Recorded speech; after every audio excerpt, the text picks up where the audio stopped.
We're glad to have you back. We continue with certain, of course, business and economic agenda for the new ministers. And electricity is one of the most important blessings that science has given to mankind.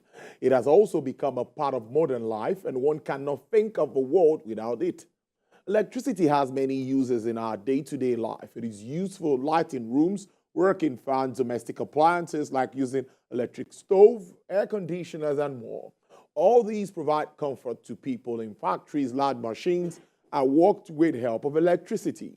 Modern means of transportation and communications have been revolutionized by it. Well, let's get talking, and joining me to set an agenda, of course, and look at the task ahead of our Honorable Minister of Power, Mr. Adebayo Adelabu, a former Deputy Governor of Operations at the Central Bank of Nigeria and the 2019 Oyo State gubernatorial candidate. Well, let's talk more about what is expected of him in this industry. And joining me is the Managing Director, Chief Executive Officer of Century Power Generation Limited, Dr. Chukweloka Ume from the United States of America. Thank you so much. We really appreciate this. We appreciate your time. Thank you. My pleasure, Tolu. Nice to be here. Yes, considering the present challenges in Nigeria's power sector, which of course you've been on this show to talk about, ranging from tariff issues, estimated billing, metering, infrastructure, amongst others. I can go on and on. I want to first ask you that how attractive is it to invest in the sector? How will the minister sell this sector to investors that we obviously need at this time? Well, Tolu, that's a very good question. And my opinion is that this sector is still very attractive. It's attractive because, people obviously want to invest money where there's opportunity. But when you have opportunity, you also have a way to get your money back when you invest. So the way to make the sector more attractive than it is already, you can put money in fuel production, fuel transportation, power generation or distribution, or even transmission. But for it to be more attractive to people, you need to have the right incentives, number one. Number two, you need to make sure that the regulatory space is not so bogged down in bureaucracy that people spend a lot of time trying to get documents to develop their assets that they want to build. And then, of course, you need to make sure that there's rule of law. Because if I go into an agreement with an off-taker, for example, and that off-taker signs the agreement, but then when they don't pay, I take them to court and the court cannot enforce anything, then it's useless. Nobody wants to put money in that kind of environment. So we need to make sure that we have rule of law really working in this country.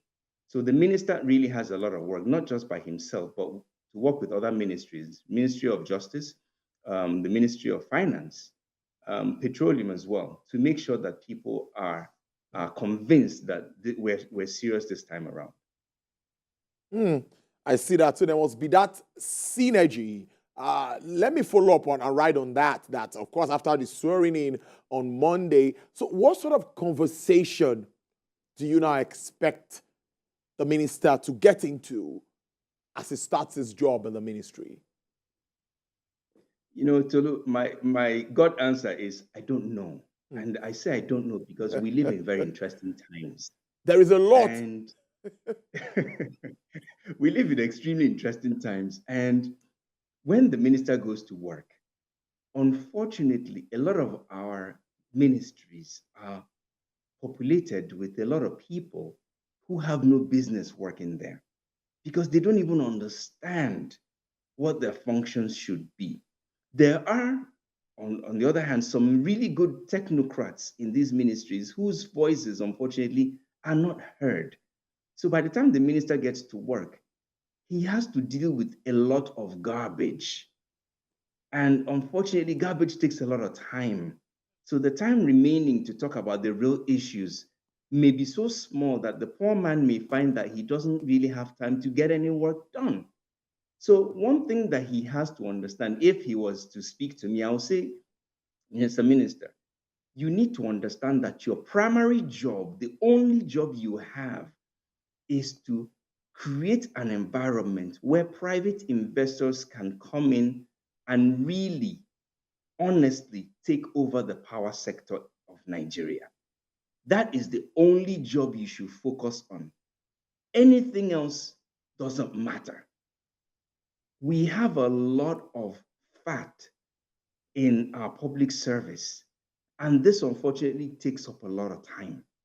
So if the minister can prioritize and remember or keep in his mind that his job is to make companies like Century Power and other serious power players able to invest money, bring in foreign investment, take money from Nigeria and invest.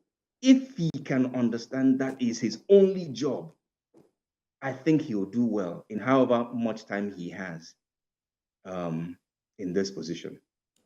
I don't Let's know how else to do this. go ahead. No, I think that's the only conversation I think the minister should be having, in my opinion. All right, there. Well, the important issue, like you mentioned, is to identify the problems. And that is very important. Identifying the problem, which many think is the challenge. And many people don't really get to know what the challenges are. The discos are on one side saying, we want cost-reflective tariffs. The Gencos, the gas guys are saying, we want our money for the gas that we are generating. You're a professional in this. I'm just a journalist. But, there's this value chain thing that we're talking about. And everybody's holding on to saying, I must be sorted. So where do you think we'll start to, getting to understand the issues? So Tole, if I was to break it down in your language, think about this. If there's no electricity in your office, we wouldn't be having this conversation today. If your cameraman is not there to turn on the camera, we will not be having this conversation today. If the transport couldn't get you to work, we won't be having this conversation today. That's your own value chain, okay? Or part of your value chain. So the value chain in the power sector starts from gas production, if we're talking about gas-fired plants, to gas transportation, the pipelines, to power generation, to transmission, and then finally distribution. The entire chain is broken. I've said this to you many times over, and I'm going to continue to say it. The entire value chain is broken.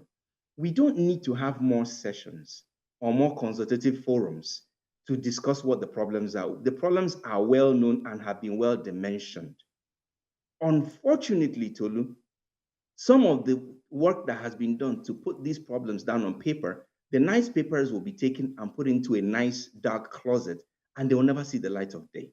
And people spend time talking about things that will never drive this sector forward. That is the problem. So we already know what needs to be done. The challenge is actually getting it done. We need to stop talking about it, just get it done. Let's now, okay, we've already started setting the agenda, but I also want us to see if there are any quick wins. Some will say there is need to start looking for alternative sources very quickly, solar, wind, and all of that. But many will also tell you that these alternatives, sometimes many say, are capital intensive. So which comes first? So anytime that I hear alternatives, I start to shake my head. We are like a man that lives next to a river that has clean water. But this man is thirsty. And rather than just walking a few steps down to the river to fetch the water and drink because it's clean, it's pure, this man will trek 5 kilometers to go and buy water from someone that sells bottled water that he collects from the same river. It makes no sense. We keep talking about alternatives. Yes, we have solar. Solar can be one thing that we're doing on the side. Nigeria has the world's 9th largest gas deposit. We're still flaring gas in Nigeria. We sell gas as LNG to foreign countries. Why are we not capitalizing on what we have? For a lot of times, we were told that coal is dirty. But we have technologies today that can burn coal in a clean fashion for us to produce power from. We need to focus on generating power from coal, from generating power from gas. That should be our prime focus. And when we keep talking about quick wins, Tolu, this is why we do not build lasting infrastructure. We need to have a proper gas network around the country. In 2019, I gave a keynote speech at the Nigerian Oil and Gas Conference in Abuja. And I said that until Nigeria starts to see itself as a country that produces gas, but happens to produce some oil on the side, we are not going to go anywhere.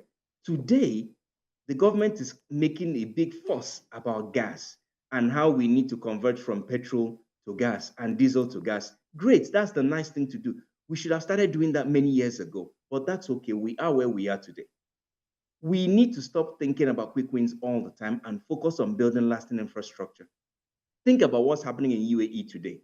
UAE is about to build a 2,000-kilometer pipeline that will carry a speed train that can go from Dubai to Mumbai in 2 hours. But on the side of that tunnel that will carry these trains, they are also laying a pipeline that will carry oil from the UAE to India. And in exchange, there's another pipe running parallel that will carry clean water from India to Dubai. That is infrastructure.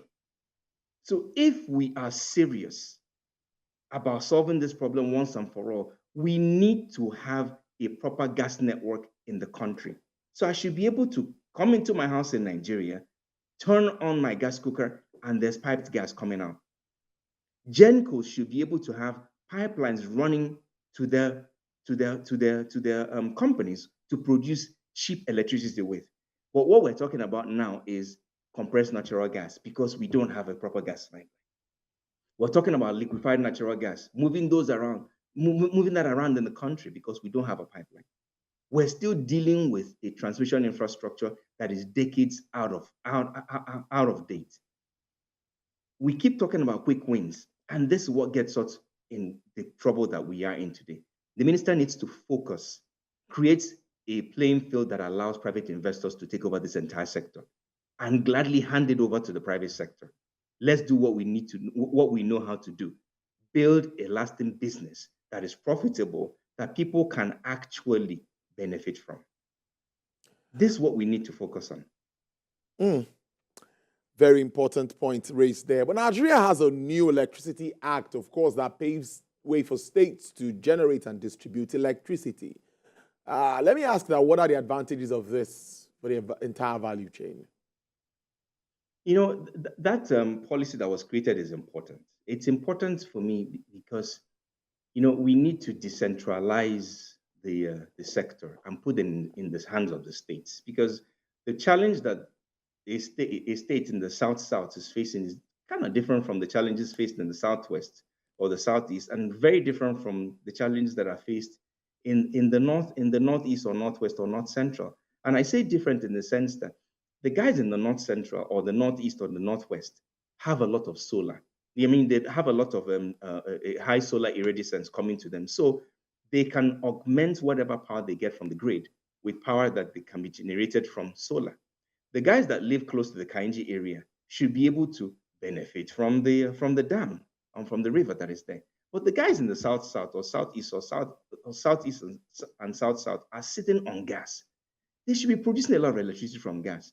So the way I look at this is, if the states have the ability to create their own policies, the states will be able to quickly empower private companies to come use whatever resources are readily available in that particular location, produce electricity and sell within that locale. And the excess that they have can be exported on the grid to other states.